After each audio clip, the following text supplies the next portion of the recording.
Hello, good morning everyone. My name is Edwin Pineda and welcome to my blog edwinpineda.net. And in our today's show, I will share to you how to be successful in any MLM business. Okay? And if you want to find me sa internet online, you can visit my blog at edwinpineda.net and you can find my Facebook fan page at Edwin Pineda Business. And lahat naman tao, no, meron tayong sarili-sariling resources, okay? So, if you are to start any business or any MLM business, so there are many factors that affecting yung pagiging success mo, no? Kung magiging successful ka. Okay? So, let's start first with the resources. Okay? So, lahat tayo, meron tayong mga resources like contacts na yung mga kakilala natin. Okay? And all of us has time. Meron tayong oras which is 24 hours per day. And meron din tayong pera which is let's say limited lang yung budget mo for the month is 20,000. So ano yung magde-determine para maging successful ka? Okay? So let's say there are two person. Okay? They have the same contacts, the same time na gugugulin sa MLM business nila and they have the same limited amount of money of 20,000. Now ano ang mag-differentiate sa kanila para yung isa is maging successful at yung isa hindi maging successful? May naisip ka na ba? Okay? So, the only the only thing that will differentiate the between the two is yung tinatawag natin na skill set. Okay? So, ano yun? Let's say, pareho silang may 20,000 in 1 month. Kung yung isa is he will use the 20,000 to buy leads, which usually hindi naman siya targeted. Okay? Or, gagawa siya ng campaign, okay, which is not proven agad, di siya proven system. What will happen is mababaliwala lang yung ginamit niyang 20,000. And the other one, meron siyang proven system and meron siyang skill set. For sure, mas mabilis lalago yung MLM business niya. So, the only difference is the skill set. So, what are those skill sets that any MLM entrepreneur should enhance? So, these are those skill sets, no? Kailangan you have skills in sales. Okay?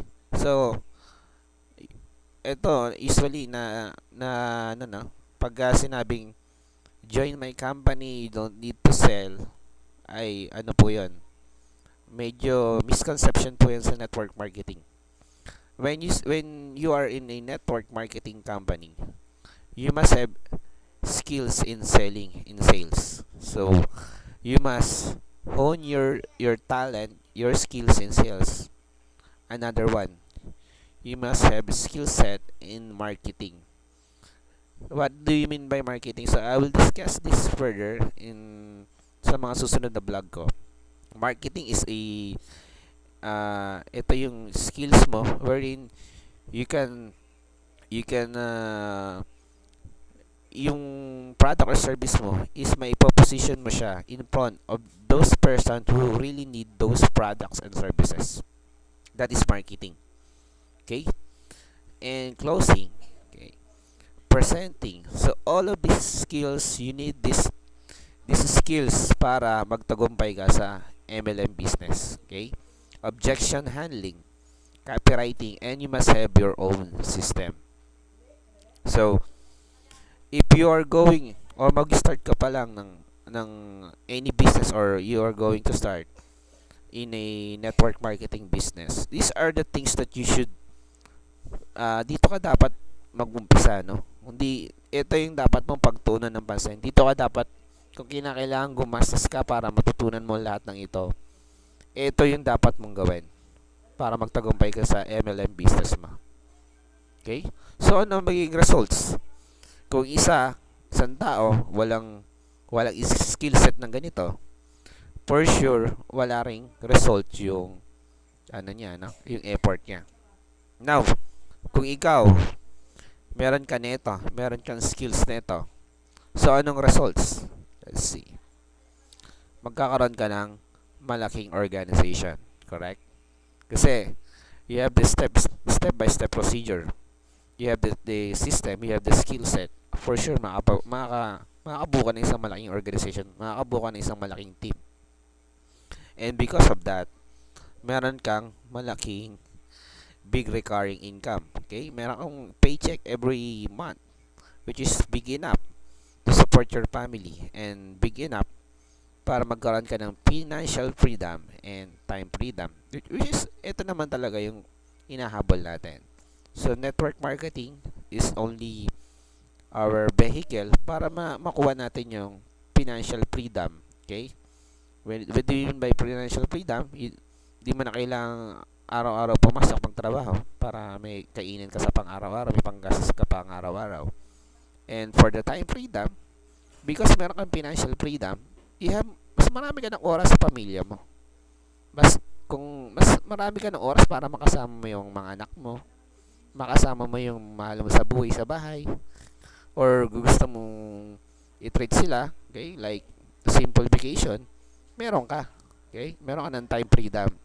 So yun ang kagandahan ng meron kang skill sets, okay. So kung mag-uumpisa ka or nag-uumpisa ka pa lang sa MLM business, yun ang dapat mong pagtuunan ng pansin, yung skill sets. Napakalaking factor niyan para maging matagumpay ka sa MLM business. Okay? So, yun lang muna i-share ko sa inyo, and thank you for watching my short video presentation. Once again, my name is Edwin Pineda. I'm a home business dad, and you can find me sa edwinpineda.net, and you can like or follow my Facebook fan page at edwinpineda Business. Okay, so have a great day everyone, and bye bye.